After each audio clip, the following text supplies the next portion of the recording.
Hey guys, welcome to our channel. So in this video, we will be studying chapter 1 of class 11th psychology, that is what is psychology. So without any further ado, let's get started.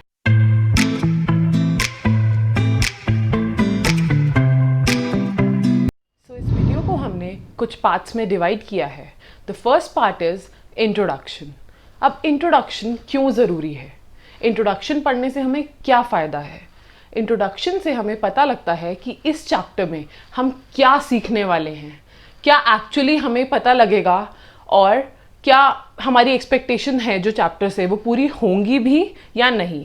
सो इसीलिए we need to learn और read about the introduction. A brief introduction is always necessary. So whenever we read a name of a chapter और a book, हमें उसके बारे में थोड़ा सा idea लग जाता है कि ये चैप्टर या ये बुक किस बारे में है. फॉर एग्जाम्पल एक बुक लेते हैं सीक्रेट, द सीक्रेट. तो उसका एक जो टाइटल है वो पढ़ के हम क्या सोच सकते हैं कि उस बुक में कुछ ऐसा है जो हमें आज तक पता नहीं है. कुछ सीक्रेट बता रही है वो बुक, या तो वो लाइफ जीने के बारे में है, या वो थिंकिंग के बारे में है, या कुछ और. कोई उसमें सीक्रेट है जो कोई चीज़ बता रहा है जो हमें नहीं पता है.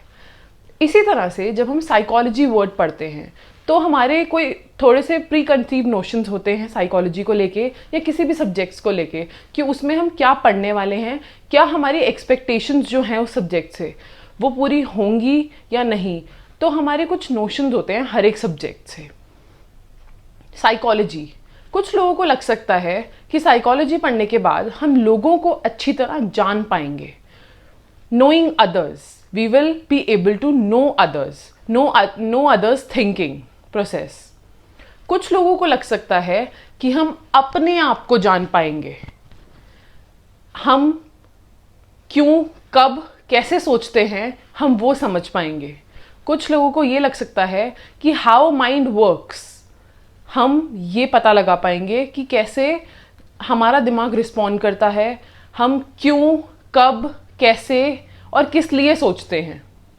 कुछ लोगों को लग सकता है कि हमें ये पता लगेगा कि एक चीज़ को लेके पूरे दुनिया का, सपोज एक जगह 909 लिखा है, कोई उसे उल्टा पढ़ सकता है और कह सकता है ये 606 है, और कोई उसे कह सकता है कि ये 909 है. तो एक ही चीज़ को लेके दो बंदों का पर्सपेक्टिव डिफरेंट क्यों होता है. सो लेट्स फाइंड आउट कि साइकोलॉजी का रियल मीनिंग आखिर है क्या, और जो आपके एक्सपेक्टेशंस हैं, कुछ तो एक्सपेक्टेशंस होंगे ना, you have chosen this subject. So जो आपके एक्सपेक्टेशंस हैं इस सब्जेक्ट से, क्या वो पूरे हो पाएंगे या नहीं. This is the symbol of psychology. किसी भी चीज़ का सिंबल क्यों पढ़ना ज़रूरी है. सपोज मेडिसिन का सिंबल है red cross. So whenever we see a car with a medicine symbol, हम समझ जाते हैं कि एक एम्बुलेंस है. सिमिलरली एक शॉप देखते हैं जिस पे मेडिसिन का साइन बना होता है, तो हम समझ जाते हैं कि ये केमिस्ट की शॉप है. सिमिलरली अगर हमारे पास बहुत सारी बुक्स पढ़ी हो सामने और ये वाला साइन साइकोलॉजी वाला किसी भी बुक पे बना हो, तो हम जल्दी से समझ पाएंगे विदाउट वेस्टिंग टाइम कि ये एक साइकोलॉजी की बुक है. So it is very important to know the symbol of psychology.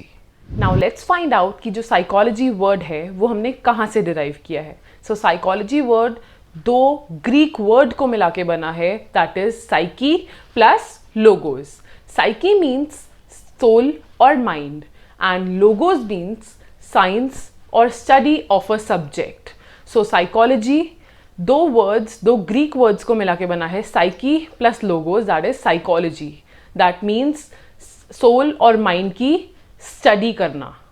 But later scientist find out that psychology meant a discipline that deals with human behaviour and their experiences. Psychology human behaviour और human के experiences के relationship के बारे में काम करता है. Let's discuss the definition of psychology. Psychology is formally defined as a science which deals with mental processes, human experiences and behavior. अभी definition में 3 वर्ड्स यूज़ करे हैं. The first word is mental processes. Mental processes क्या होते हैं और हम इसे कहाँ यूज़ करते हैं?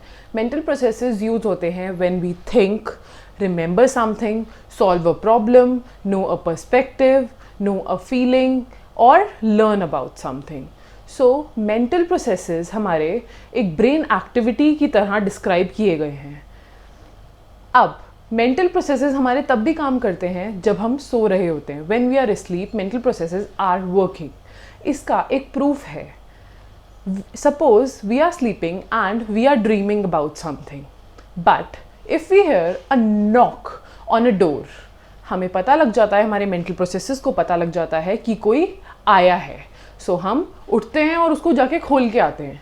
That means even if we are dreaming, so हमारे तब भी मेंटल प्रोसेसेस काम कर रहे हैं कि हमें पता लग गया कि डोर पे नॉक हुई है और कोई आया है. So this is the proof of mental process कि हमारा मेंटल प्रोसेस तब भी चल रहा है. और सेकंड वर्ड हमने यूज़ किया है एक्सपीरियंसेस. अब एक्सपीरियंसेस क्या होते हैं? एक्सपीरियंसेस होते हैं जो हम एक्सपीरियंस करते हैं.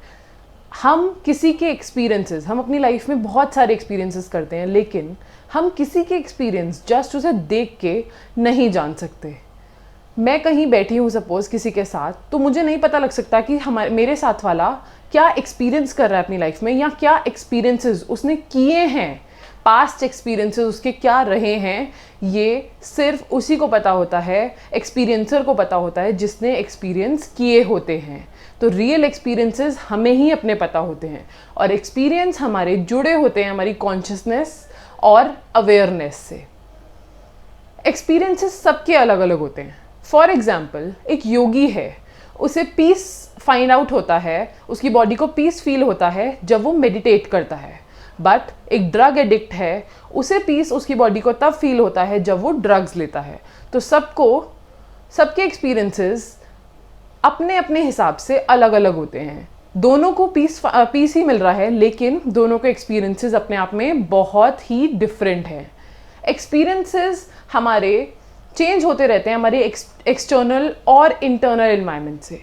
Suppose we are going to a picnic, तो अगर कोई गर्मी हो रही है, बहुत ज़्यादा हॉट बस है, क्राउडेड बस है, तब भी हमें पिकनिक जाते हुए बहुत मज़ा आ रहा होगा. लेकिन अगर हमें काम पे जाना है या फिर हम स्कूल जा रहे हैं और बहुत गर्मी है, क्राउडेड जगह है, क्राउडेड बस है, तो हमें बहुत ज़्यादा गर्मी लग रही होती है, हमें अच्छा नहीं लग रहा होता. दोनों जगह सेम चीज़ है, क्राउडेड बस है, गर्मी है, बट हमारा एक्सपीरियंस चेंज हो रहा है बिकॉज एक जगह हम पिकनिक पे जा रहे थे और एक जगह हम काम पे जा रहे थे. तो एक्सपीरियंसेस हमारे चेंज होते रहते हैं. Third word that we use in the definition is behaviour. अब बिहेवियर आपको पता ही है कि बिहेवियर क्या होता है. हमारा रिस्पॉन्स और रिएक्शन किसी चीज़ को लेके, किसी चीज़ के प्रति कोई स्टिमुलस हमें प्रोवाइड हुआ, उसको लेके हमने कोई बिहेवियर या रिएक्शन दिया. So it can be overt और कोवर्ट. ओवर्ट मतलब बिहेवियर, कुछ बिहेवियर्स हमारे दिखते हैं लोगों को, वो सामने से हमारे फेस से ही, बाय फेस, या हम जो रिएक्शन दे रहे हैं उसी से ही पता लग सकते हैं. एक एग्जाम्पल देती हूँ. सपोज समवन डाइड, सो लोग उसकी डेड बॉडी के सामने रो रहे हैं. सो वो जो रो रहे हैं वो एक ओवर्ट बिहेवियर है, वो दिख रहा है हमें कि they are sad. But covert behaviour are the behaviours जो हमें पता नहीं लग सकते, वो अंदर ही अंदर इंटरनल बिहेवियर चल रहे होते हैं हमारी बॉडी के. फॉर एग्जाम्पल, सपोज हम परेशान हैं, डिप्रेस्ड हैं, बट हमारे घर में गेस्ट्स आ गए हैं, तो हम उनको दिखाने के लिए हम वो बिहेवियर शो नहीं करते कि हम परेशान हैं सच में. सो वो हमने छुपा लिया बिहेवियर, तो वो हो गया covert behaviour. So some behaviours can be seen that are overt behaviour, and the behaviors that cannot be seen are called covert behaviors. अब behaviors भी सबके अलग अलग हो सकते हैं स्टिमुलस के अकॉर्डिंगली, और सेम स्टिमुलस के अकॉर्डिंग भी सबका रिएक्शन अलग हो सकता है, क्योंकि सबके एक्सपीरियंसेस भी लाइफ में अलग अलग होते हैं. सो फॉर एग्जाम्पल, किसी ने आपके ऊपर एक बॉल फेंकी, तो आपने आइज ब्लिंक करी, ये आपका एक स्टिमुलस प्रोवाइड हुआ और आपने आइज ब्लिंक करी, तो ये आपका रिएक्शन था. अनदर एग्जाम्पल, हम एग्जाम या इंटरव्यू में बैठे हैं, हमारा हार्ट बीट एकदम से तेज होने लग जाती है, सो ये एक बिहेवियर है, हमारा इंटरनल बिहेवियर है। सो ये उसके प्रति है कि स्टिमुलस एग्जाम और इंटरव्यू में हमें डर लग रहा है, कॉन्शियसनेस फील हो रहा है, सो हमारा हार्ट पाउंडर करने लग जाता है। So behaviours can be different according to the person because the experiences that are felt in everyone's lives are different. So the next topics of the chapter will be discussed in the next video. ये video मैंने थोड़ी सी deep में बनाई है, हर topic के बारे में थोड़ा डीप इंट्रोडक्शन दिया है, डीप एक्सप्लेनेशन दिया है, क्योंकि ये हमारा फर्स्ट वीडियो था साइकोलॉजी के ऊपर। सो इसलिए मैंने इसको बड़ा किया है ताकि आपका बेस बन जाए साइकोलॉजी के लिए, आपको पता हो कि आप क्या पढ़ने वाले हो। इसीलिए मैंने इसको अच्छे से डिस्क्रिप्शन दिया है हर का। नेक्स्ट वीडियोस थोड़ी शॉर्ट और क्रिस्प होंगी ताकि आप एकदम जल्दी से लर्न कर सको अपने सारे टॉपिक्स और इजी वे में। So thank you guys, hope you liked our video. If you liked it, don't forget to click on the like button, and if you have not subscribed to our channel, please click on the subscribe button and the bell icon next to it so that you never miss an update. Till then, bye bye, take care.